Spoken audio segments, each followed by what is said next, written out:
তোমাদের কথা দিয়েছিলাম খুব শিগগিরই আমি বিয়ে ব্লগের পার্ট 2টা নিয়ে আসছি।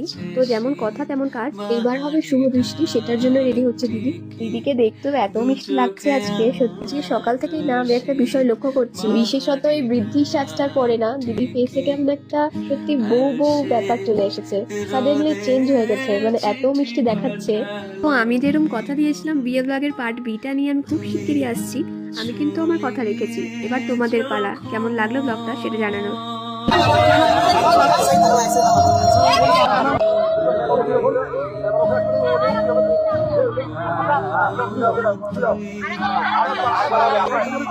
এবার শুভ বৃষ্টির পরে হবে একটু ফটোশুট, তাই ফটোগ্রাফার দাদারা দিদিদেরকে একটু স্টেজের উপরে ওঠালো।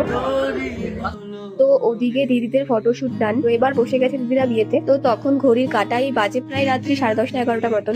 তো আমরাও বসেই ছিলাম সেখানে, বসে বসে বিয়ে দেখছিলাম সবাই মিলে। এদিকে বিয়ে ফাইনালি আজকের মতন কমপ্লিট, কারণ কালকে নাকি বাসি বিয়ে আছে, তো ওই জন্য আজকে বেশি সময় লাগলো না। তো সিঁদুর দানটাও হবে কালকে বাসি বিয়ে। বাসি বিয়ের একটা সেপারেটেড ব্লগ নিয়ে আমি আসছি খুব তাড়াতাড়ি। তো যারা এখনো চ্যানেলটাকে সাবস্ক্রাইব করোনি তারা গিয়ে চটপট করে সাবস্ক্রাইব করে এসো, অল বাটনটা প্রেস করতে কিন্তু ভুলো না, নাহলে কিন্তু মিস করে যাবে। ঘড়িতে বাজছে প্রায় রাত্রি 1টা মতো। ঘড়িতে যেহেতু অনেকটাই রাত হয়ে গেছে, তো আর দেরি না করে এখনই খেতে বসে পড়লাম সবাই মিলে। তো খেতে বসে মনে পড়লো যে আজকে ফুল লুকের ভিডিওটা তো করাই হয়, তখন আর ফুল লুকের ভিডিওটা করা পসিবল ছিল না, তাই নর্মালি যেমনটা পারলাম ছোট করে তুলে রাখলাম। তো যাই হোক, এইদিকে তখন বাজে রাত্রি 2:30 থেকে 3টে মতো। সে যতই রাত হোক না কেন, সারা শালিকাকে জায়ামুকে এমনি এমনি গেছিল, তখন যতজন ভাই বোনরা ওখানে ছিলাম সবাই মিলে তখন চলছিল দরকার। যদিও আমাদের জায়ামু কিন্তু আমাদের নিরাশ করেনি, হ্যাঁ একটু বার্গেনিং হয়েছে, কিন্তু যত ঠিক চেয়েছিলাম